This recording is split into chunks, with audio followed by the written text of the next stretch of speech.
ാണ് ഇറാനെ ഇസ്രായേൽ സംഘർഷം 6ാം ദിവസവും തുടരുകയാണ്. ടെൽ അവീവ് ലക്ഷ്യമിട്ട് ഇറാൻ, ടെഹ്റാനിലേക്ക് ആക്രമണം തുടർന്ന് ഇസ്രായേൽ.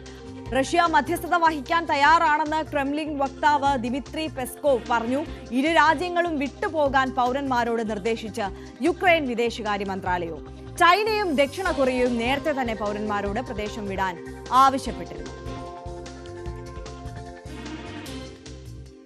അപർണ കുറുപ്പ് കൂടുതൽ വിവരങ്ങളുമായി ചേരുകയാണ്. Aparna, good morning. പ്രത്യാക്രമണങ്ങൾ തുടരുന്നതിനിടയിൽ ഇപ്പോൾ ഈ ഘട്ടത്തിൽ നമുക്ക് ഏറ്റവും നിർണായകമായി നോക്കിക്കാണേണ്ടത് ട്രംപിന്റെ ഭീഷണി തന്നെയല്ലേ? ആദ്യം ഒരു ഘട്ടത്തിലൊക്കെയും ട്രംപ് ഈ സമാധാന ചർച്ചകൾക്ക് നേതൃത്വം നൽകാൻ ഇറങ്ങി പുറപ്പെടുന്നു എന്ന തരത്തിലുള്ള സൂചനകളായിരുന്നു നമുക്ക് മുന്നിൽ ഉണ്ടായിരുന്നത് എന്നുണ്ടെങ്കിൽ ഇപ്പോൾ പരസ്യമായ ഭീഷണിയുമായി ട്രംപ് രംഗത്തേക്ക് എത്തിയിരിക്കുകയാണ്. ഇത് സാഹചര്യങ്ങൾ കൂടുതൽ സങ്കീർണമാക്കുകയല്ലേ ചെയ്യുകയുള്ളൂ? എന്താണ് നിലവിലത്തെ സാഹചര്യം? ലോകരാജ്യങ്ങൾ ഈ വിഷയത്തോട് എങ്ങനെ പ്രതികരിക്കുന്നു ഈ ഘട്ടത്തിൽ?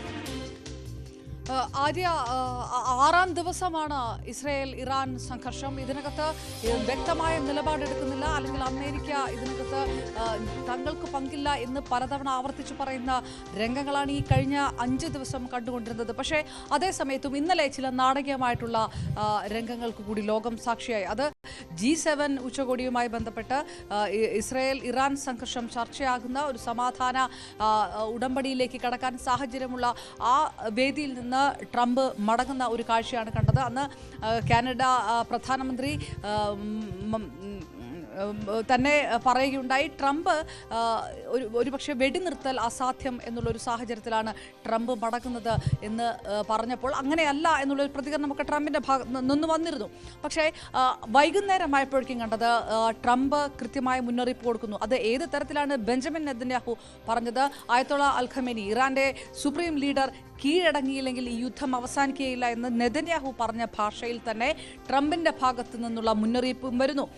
ഖമേനിക്ക് എതിരെയുള്ള മുന്നറിയിപ്പ് ട്രംപിന്റെ ഭാഗത്ത് വരുന്നു. ഇത് ഒരു വശത്ത് വരുന്ന സമയത്ത് തന്നെ USSന്റെ അമേരിക്കയുടെ പ്രധാനപ്പെട്ട സൈനിക ആസ്തികൾ USS കാൾസൺ, USS മിമിറ്റ്സ് തുടങ്ങിയവ ഇറാന്റെ സൗത്ത് വെസ്റ്റ് മേഖലയ്ക്ക് ചുറ്റുപാടും വിന്യസിച്ചിരിക്കുന്നതായിട്ടുള്ള വാർത്തകളായിരുന്നു വൈകുന്നേരം രാത്രി സമയങ്ങൾ വന്നിരുന്നത്. അതായത് അമേരിക്ക നേരിട്ട് യുദ്ധരംഗത്തേക്ക് കടക്കുകയാണോ എന്നുള്ള ഒരു സൂചന ആ സമയത്ത് നൽകിയിരുന്നു. ഇപ്പോൾ ജെറുസലേമിലെ എംബസി വെള്ളിയാഴ്ച വരെ അടച്ചിടാനുള്ള ഒരു തീരുമാനത്തിലേക്ക് അമേരിക്ക കടന്നിരിക്കുന്നു എന്നാണ് ഏറ്റവും പ്രധാനപ്പെട്ട അപ്ഡേറ്റ്. അതായത് ഇത് ഈ സംഘർഷത്തിന്റെ പശ്ചാത്തലത്തിലാണ് വെള്ളിയാഴ്ച വരെ അടച്ചിടുമെന്നാണ് പറഞ്ഞിരിക്കുന്നത്. അത് നിലവിലൊരു സുരക്ഷാ സാഹചര്യം കണക്കിലെടുത്ത് മാത്രമല്ല, എല്ലാവരോടും പ്രധാനപ്പെട്ട ജീവനക്കാരോടൊക്കെ സുരക്ഷിത സ്ഥലങ്ങളിലേക്ക് മാറാനുള്ള ഒരു നിർദ്ദേശമൊക്കെ US കൊടുത്തിട്ടുണ്ട്. അതായത് ഒരു കൃത്യമായിട്ടുള്ള ഒരു യുദ്ധ രംഗത്തേക്ക് അമേരിക്ക കടക്കുന്നു എന്ന് പറയുന്നത് രണ്ടാമത്തെ കാര്യം. അതായത് ഇറാനിലെ നദാൻസ ആണവ കേന്ദ്രം തകർത്തു എന്ന് ഇസ്രായേൽ അവകാശപ്പെട്ടതാണ്. അപ്പോഴും ഫോർദോയെ സമ്പുഷ്ടീകരിച്ച യുറാനിയൻ സമ്പുഷ്ടീകരണ കേന്ദ്രമായ ഫോർദോ തൊടാൻ ഇസ്രായേലിൻ്റെ ആക്രമണങ്ങൾക്ക് കഴിഞ്ഞിരുന്നില്ല. ഈ ഫോർദോ ലക്ഷ്യമാക്കിയിട്ട് അമേരിക്ക മുന്നോട്ട് നീങ്ങുന്നു. ആ തരത്തിലുള്ള ഒരു നീക്കത്തിലേക്കാണ് ട്രംപ് കടക്കുന്നത് എന്നുള്ളൊരു സൂചനകളാണ് ഈ സമയത്ത് വരുന്നത്. ഇതേ സമയത്ത് തന്നെ ഇറാൻ വലിയ അവകാശവാദങ്ങൾ നടത്തുന്നുണ്ട്. ഇറാന്റെ റെവല്യൂഷണറി ഗാർഡ്സ് ഹൈപ്പർസോണിക് മിസൈലുകൾ ഇസ്രായേലിനെതിരെ പ്രയോഗിച്ചു എന്നുള്ള അവകാശവാദങ്ങളൊക്കെയാണ് വരുന്നത്. അതായത് മൊസാദ് ആസ്ഥാനം പോലും ആക്രമിച്ചിട്ടുണ്ട് എന്നുള്ളൊരു ഇറാന്റെ അവകാശവാദം വന്നു. ഇത് ഇസ്രായേൽ പരിപൂർണമായിട്ട് തള്ളിക്കളയുകയും ചെയ്തിട്ടുണ്ട്. ഏതായാലും ഇപ്പോൾ ഇറാനിലും ഇസ്രായേലും ഒരേപോലെ അലർട്ടുകൾ നടക്കുന്ന ഒരു സാഹചര്യമുണ്ട്.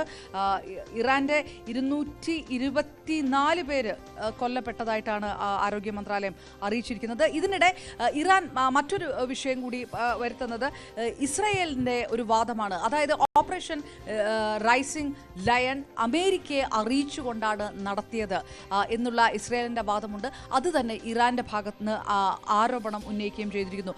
ഒപ്പം ഇറാൻ വിദേശകാര്യമന്ത്രി അബ്ബാസ് അറാഖ്ചി ഇസ്രായേലിന്റെ ആക്രമണങ്ങൾ അവസാനിപ്പിക്കാൻ ഡൊണാൾഡ് ട്രംപിനോട് ഇടപെടണം എന്നുള്ള ഒരു അഭ്യർത്ഥനയെ മുന്നോട്ട് വെച്ചിട്ടുണ്ട്. അങ്ങനെ ഇസ്രായേലിന്റെ ആക്രമണം നിർത്തുന്ന പക്ഷം ഇറാൻ ആണവ ചർച്ചകൾക്ക് വഴങ്ങും എന്നുള്ളൊരു വാഗ്ദാനം കൊടുത്തിട്ടുണ്ട്. ആ തരത്തിലുള്ള സൂചനകളും ഇന്നലെ വന്നിരുന്നു. അപ്പോൾ രണ്ട് വിഷയമാണ് നിൽക്കുന്നത്.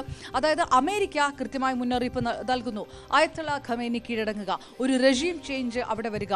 അതാണ് അതാണ് ബെഞ്ചമിൻ നെതന്യാഹു ഉദ്ദേശിക്കുന്നത്, അതാണ് ഇസ്രായേൽ ഉദ്ദേശിക്കുന്നത്. കൃത്യമായിട്ടുള്ള ഒരു ഭരണമാറ്റം വേണമെന്ന് ഇസ്രായേൽ ആവശ്യപ്പെടുന്നു. അതേ ആവശ്യം തന്നെ ട്രംപ് ഉന്നയിക്കുന്നു. ഒരു ഭരണമാറ്റം ഉണ്ടാക്കുക, ഒരു ആണവ കരാറിലേക്ക് ഇറാനെ നിർബന്ധിതമാക്കുക.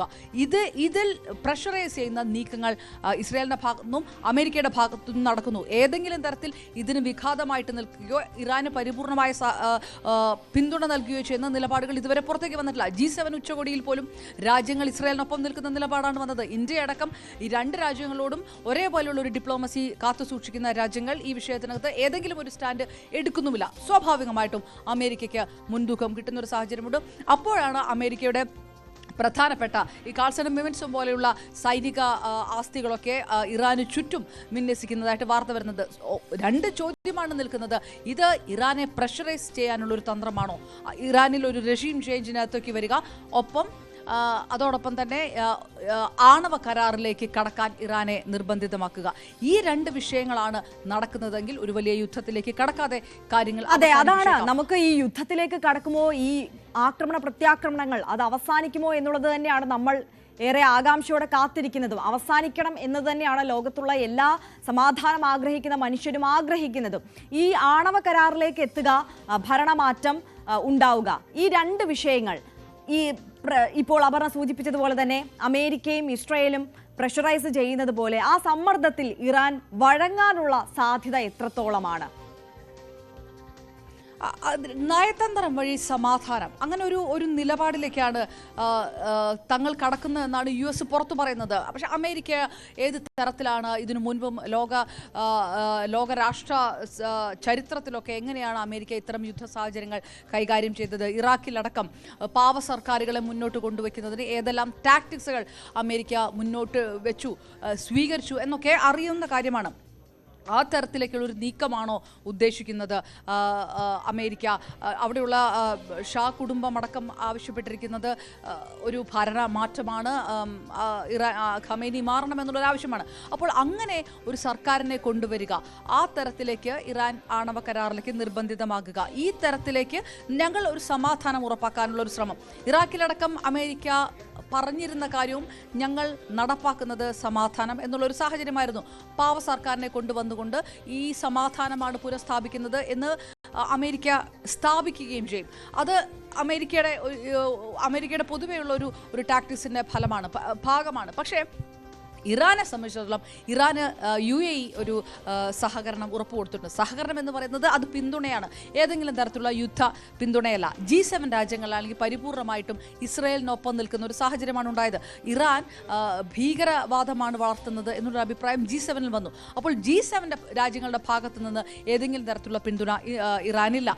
റഷ്യയും ചൈന അപലപിച്ചിട്ടുണ്ടെങ്കിൽ പോലും ചൈന കൃത്യമായ ആയുധങ്ങൾ കൊടുക്കുന്നുണ്ട് ഈ സമയത്ത് എന്ന തരത്തിലുള്ള വാർത്തകൾ വന്നു. പക്ഷെ അതുപോലും സ്ഥിരീകരിക്കാൻ കഴിഞ്ഞില്ല. റഷ്യ ഇപ്പോൾ തൽക്കാലം ചിത്രത്തിലില്ല. റഷ്യ ഏതെങ്കിലും തരത്തിൽ അമേരിക്കയുടെ താല്പര്യത്തിന് വിരുദ്ധമായിട്ട് ഇറാനെ സപ്പോർട്ട് ചെയ്തുകൊണ്ട് മുന്നോട്ട് നീങ്ങും എന്ന് കരുതാൻ വയ്യ. അപ്പോൾ സ്വാഭാവികമായിട്ടും ഇറാന് പിന്നെ ആരുണ്ട് കൂടെ എന്നുള്ളൊരു ചോദ്യമുണ്ട്. GCC രാജ്യങ്ങളെ സംബന്ധിച്ചിടത്തോളം ഇസ്ലാമിക രാഷ്ട്രങ്ങളാണ്, അവർ ഇറാനൊപ്പം നിൽക്കുക എന്നുള്ള ധാർമ്മികമായിട്ടുള്ള ഉത്തരവാദിത്തമുണ്ട്. പക്ഷേ ഇറാൻ ആണവ രാജ്യമായി വളരുകയാണെങ്കിൽ അത് വലിയ വിഷയമാകുന്നത് അയൽവാസികളായിട്ടുള്ള സൗദിക്കും ഖത്തറും അടക്കമുള്ള GCC രാജ്യങ്ങൾക്കാണ്. സ്വാഭാവികമായിട്ടും ഇറാൻ ആ തരത്തിലേക്ക് വളരാത്ത രീതിയിൽ ഇറാന് മുകളിൽ ഒരു നിയന്ത്രണം ഉണ്ടാകണം എന്ന് GCC രാജ്യങ്ങൾ ആഗ്രഹിക്കുകയും ചെയ്യുന്നുണ്ട്. അതായത് അമേരിക്കയോ ഇസ്രായേലോ രണ്ട് കൊടുക്കുകയാണെങ്കിൽ അത് ഇറാന് കിട്ടട്ടെ എന്നുകൂടി വിചാരിക്കുന്ന ഒരു അവസ്ഥയിലേക്കാണ് GCC രാജ്യങ്ങൾ നിൽക്കുന്നത്. അപ്പോൾ സ്വാഭാവികം